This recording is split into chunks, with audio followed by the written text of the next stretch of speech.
moi, je voudrais dire d'abord que je suis très admiratif de la manière dont Elie Domota a mené sa barque idéologique et politique depuis le début.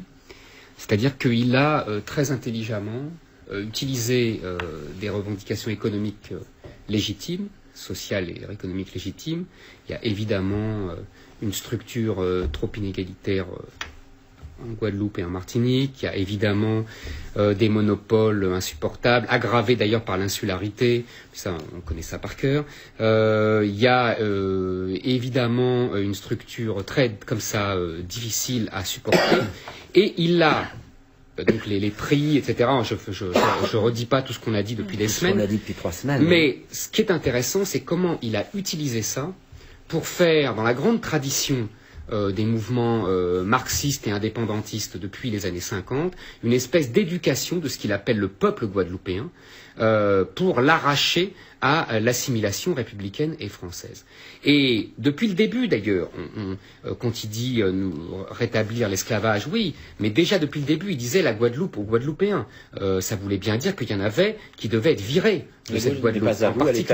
En particulier, et je ne parle même pas des béquets, puisque Anastasie l'a dit très bien, il n'y a pas de béquets depuis qu'ils ont été guillotinés en 1794. Physiquement, enfin ils sont présents économiquement et socialement quand même. Il y a des béquets en Guadeloupe, mais c'est des Martiniquais. Oui, ils viennent de Martinique. D'accord, ils viennent de Martinique. Mais il y a aussi beaucoup de métropolitains, pardonnez-moi. Oui, il y a aussi des métropolitains en Guadeloupe. On est d'accord, donc ce sont des Français comme les Noirs guadeloupéens. Mais c'est ce qu'ils réclament. Ils réclament, les Guadeloupéens, la même égalité. On est bien d'accord. Sauf que là, depuis quelques jours, moi j'ai pas mal de correspondants de Guadeloupe qui se plaignent des violences du LKP, qui passent avec des gros bras pour les menacer si les petits patrons, parce qu'il n'y a pas que le MEDEF, il n'y a pas que les gros patrons, il y a aussi les petits patrons, s'ils ne signent pas les accords. On m'a raconté les négociations pour obtenir les accords. Il y avait le service d'ordre du LKP autour de la préfecture, et quand les petits patrons voulaient sortir, ils étaient interdits de sortie parce que sinon ils étaient menacés. On me raconte qu'il y a aujourd'hui des tas d'insultes, de menaces, sales blancs, etc. qui sont répandus par les gens du LKP. Je veux dire, ça existe aussi. Ce n'est pas seulement la situation économique et sociale qui est réelle, tout ce qu'on a dit, mais ça aussi, ça existe aujourd'hui. Et on a l'impression que, si vous voulez, Domota a le pouvoir. D'ailleurs, on m'a raconté qu'à un moment, il a pris à partie un patron de centre commercial et que le patron s'est révolté et que Domota lui aurait dit « De toute façon, maintenant, la loi, c'est moi ». Bon. Alors, on va laisser Dominique Volton s'exprimer, puis ensuite Nadir Djenad. Deux choses. Il faut se méfier de ce qu'on vous raconte. Le plus simple, c'est d'aller voir sur place. Attendez, deux choses. La première, il faut voir, quand il y a du racisme à l'envers, et il y a du racisme à l'envers, c'est qu'il y a effectivement du racisme aux Antilles, anti-blancs, c'est vrai, mais il faut voir d'où ça vient. Autrement dit, il faut voir les causes.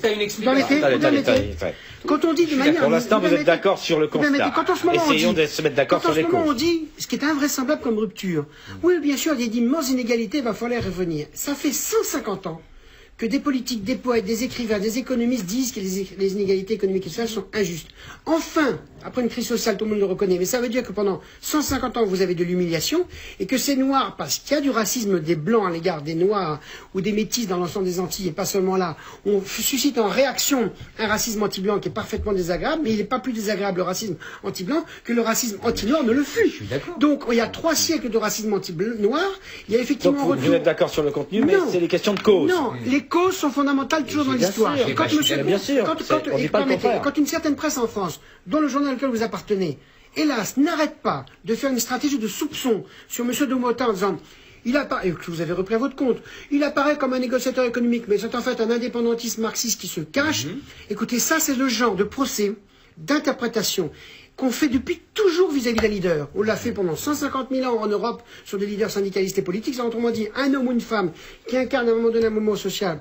Et vous l'avez dit, c'est son éventuelle appartenance politique, voilà, au mouvement trotskiste, au mouvement communiste. Alors moi j'ai envie de dire, c'était déjà peu tolérable dans les années 30, 40, 50, 60.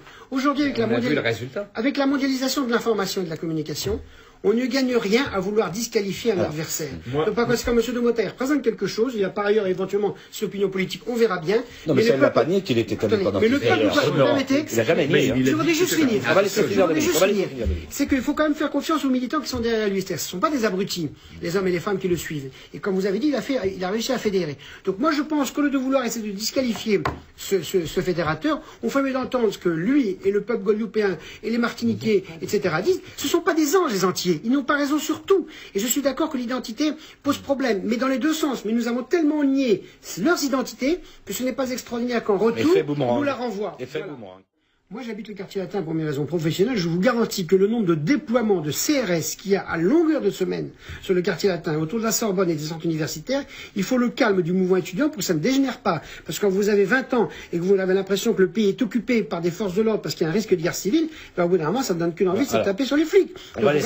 Donc la question, c'est pas la présence des CRS, c'est la question de la décision politique en amont qui envoie en permanence des CRS circuler, bloquer les rues, faire passer des convois 2 ou 3 fois par jour. Je vous garantis qu'on a le sentiment qu'en France, le 5e, le 6e et tous les centres universitaires, on est près de la guerre civile, ce qui est totalement faux. Donc quand vous envoyez les CRS, ça veut dire que vous vous attendez une réaction. Je comprends bien que quand il y a une grève générale, il ne faut pas envoyer de policiers. Non. Il n'y avait pas de policiers en Guadeloupe. Il y a des policiers en Guadeloupe. Ils ne sont pas suffisants. C'est évident qu'il fallait envoyer des renforts. C'est tout à fait normal. Ça aurait pu déborder, ça aurait pu avoir des affrontements. Il faut protéger les uns et les autres. D'ailleurs, apparemment, je vous signale que la police ne le fait pas. Moi, ce qu'on m'a raconté, c'est que enquêter, justement, enquêter, ça veut dire justement avoir des gens au téléphone. Allez là-bas. Prenez un avion, allez là-bas, faites une enquête. On va laisser Dominique, pas d'injonction, pas d'injonction. On va laisser Éric Zemmour s'exprimer. Chacun.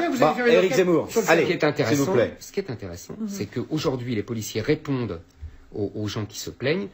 On ne vous protège pas tant qu'il n'y a pas le sang qui coule. C'est-à-dire qu'en gros, il y a un accord tacite entre le LKP et le gouvernement qui tolère les violences du LKP tant que le sang ne coule pas. Parce que le sang qui coule, c'est médiatique. C'est votre interprétation. Mais je ne serai pas d'accord mon interprétation. Cette question. Mais moi, je voudrais quand même... Parce que tout ça vient du fait que j'ai posé la question à propos de l'enquête du parquet. La question, c'est est-ce qu'on ne va pas raviver la braise sous un feu qui couvre en rouvrant un procès? Est-ce qu'il n'aurait pas été plus... a qualifié cette enquête de provocation.